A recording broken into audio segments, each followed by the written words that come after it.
Alright, byantiisa. Omukulu oyo gwe mulaba wa myaka 37 ng'amannya ge abadde ayitibwa Jakana Naduli. Yasooka kugwa ku kabenje. Oluvannyuma n'abuzibwawo. Yaleetebwa mu kkooti n'aggulwako emisango gy'okusiga obukyayi n'okusosola mu mawanga. Jakana Naduli yavuganya ku kkaadi ya NRM n'awangulwa mu Nanuku Alani Mayanja ku kifo kya Nakaseke Central. Omugenzi abadde amanyikiddwa nnyo mu kolokota abanene mu gavumenti ya NRM nga kirowoozebwa nti yali yasaladde eddiiro.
Oluvannyuma lw'okulaba akatambi ako akabaddemu effujjo eryakolebwa abavubuka mu kuziika kw'omukulu Jakana Naduli, tweyongeddeyo maka ga kitaawe agasangibwa e Lusanke mu disitulikiti y'e Luweero.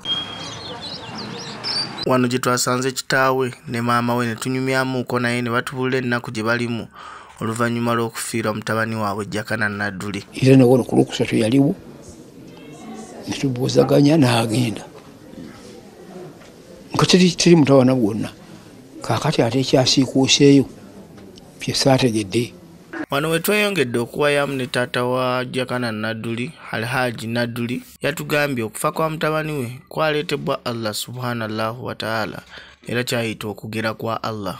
Buli omu kyakola ekikyakikole ku lulwe y'empeera yegireka ajja gisanga wano. Abaganda baalugera mbu ate kagwa bw'afa ani ali alukula abazungu. Wano ayongedde n'atutangaaza mujjadde Jakana agenze teyagenze na bwongo bwe, waliwo bajjakana abalala abalijja mu bulamu bw'ensi eno. Abaganda bagamba nti ate kagwa bw'afa ani ali anukula abazungu.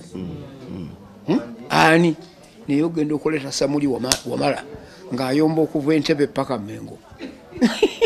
Siyinza kuwaayo nsi ya mwana, siyinza kuwaayo nsi ya mwana. Kano kyenvudde gamba nti bw'olaba nga Jakana agenze n'obwongo bwe, he hasn't been alone. There are many Jakanas who are to come like him. Wano we tweyongeddeyo twagudde ku maama wa Jakana era n'atubuulira embeera gy'alimu. Embeera si ya ssanyu, ya nnaku. Naye okufaako kuno kiyinza okuva ku bulumi bw'abadde awulira kubanga buseera abadde bamukuba empiso z'okwebaka. Obanga omanyi omusirikale bw'akwata ekyo tokibuuza. Naawe ekyemanyire mu mutima gwo nti bw'abakwata abakuleetedde kyankya oba. Abamu ku mikwano gya Jakana twogeddeko nabo ne batubuulira engeri enfa ya Jakana gye yabakubyemu encukwe era si basanyufu n'enfa ye. Haji kimukoze bubi era kyakusoomoozebwa nti ku baana be yafiira mu lutalo olwaleeta gavumenti eno ate n'ono amugaseeko. Tetusobola kumatira nti Jakana amaze gafa kubanga obulagajjavu bwa gavumenti nabwo tulina okubutunulamu. Okutulugunya omuntu alina ebiwundu ffe tulaba nga ate gavumenti yemunonye nga ate gavumenti alina obusobozi obusobola okugamba nti kasooka ajjanjabibwe then alyoka ajja abeeko byanoonyezerezebwako. Wano we tweyongeddeko mu maaso twayogeddeko ne Namwandu abadde mukyala w'omugenzi Jakana era n'atunnyonnyola nti okuva omwezi ogw'omunaana baawe yatuusibwako obuvune abadde tatereeranga ate nga n'eddagala bwe babadde baamukuba lingi. Alright, byantiisa. Omukulu oyo gwe mulaba wa myaka 37 ng'amannya ge abadde ayitibwa Jakana Naduli. Yasooka kugwa ku kabenje.